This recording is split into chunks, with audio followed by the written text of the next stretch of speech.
The most feared sniper of World War II wasn't German, Soviet, or American. He was a farmer from Finland.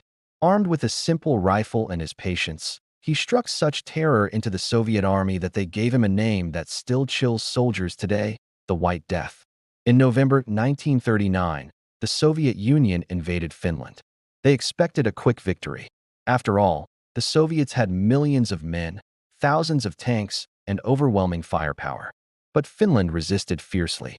In freezing forests and endless snow, small bands of Finnish soldiers fought back against overwhelming odds. To the west of Helsinki, through the frozen Mansikala and Mihkja, Soviet troops advanced deeper and deeper into the heart of Finland. Yet they couldn't break through the determined defense. There were simply too many snipers like Simo Häyhä was born in 1905, a farmer's son from a small village.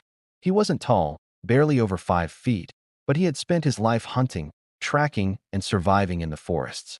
By the time he was 13, he was considered a marksman, and throughout his adult life, he practiced constantly. When war broke out between Finland and the USSR, he joined the Finnish army as a sniper. He was given a standard Mosin-Nagant rifle without even a scope.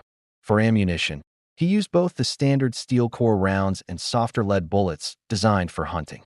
These were loaded with extra care by his wife Aino so that they would expand upon impact, causing massive damage to the enemy. With this rifle, he became a nightmare for Soviet soldiers. Häyhä preferred iron sights because scopes could reflect sunlight and reveal a sniper's position. He also packed snow into his firing spot to prevent muzzle flash from giving him away. This allowed him to lay in wait, sometimes for hours, sometimes for days, waiting for the perfect shot. Clad in a full white camouflage suit, he blended perfectly into the snow. All the while, he breathed and moved silently, like a ghost. He was unseen, unknown, and he picked off Soviet soldiers one by one. At first, it was just a trickle. Then the trickle became a stream. Soon, whole groups of Soviets were being wiped out. It was almost impossible to stop him. So the Soviets did something desperate. They launched counter-sniper units, artillery bombardments, even airstrikes, just to take down one man.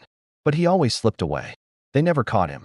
The terror he inspired led the Soviets to start whispering tales of a mysterious White Death stalking their ranks, taking vengeance for every comrade who fell.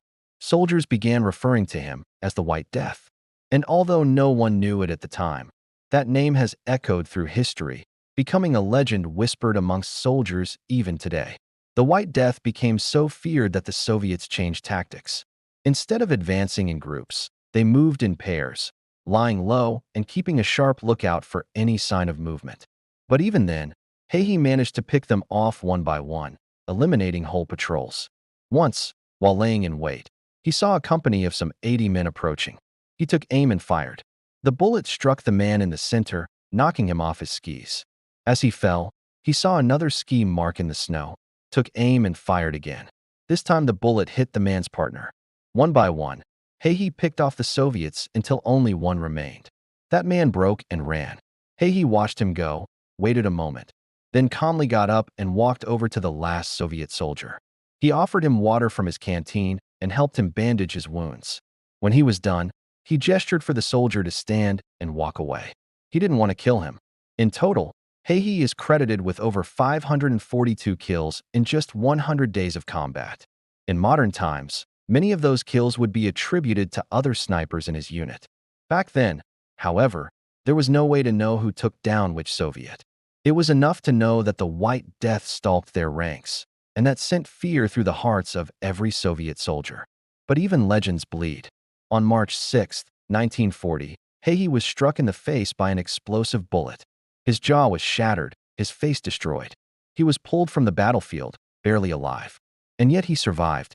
He regained consciousness on the very day the war ended when Finland finally agreed to peace. After the war, he avoided fame. He hunted, raised dogs, and rarely spoke of what he had done. When asked how he became such a deadly sniper, his answer was simple: practice. The Soviets may have had numbers, but in the frozen forests of Finland, one man turned the tide of battles. He is remembered today as the White Death, the deadliest sniper in history, and a symbol of how skill, patience, and courage can overcome overwhelming odds. History is full of forgotten warriors like Simo Häyhä. Subscribe for more untold stories of the past.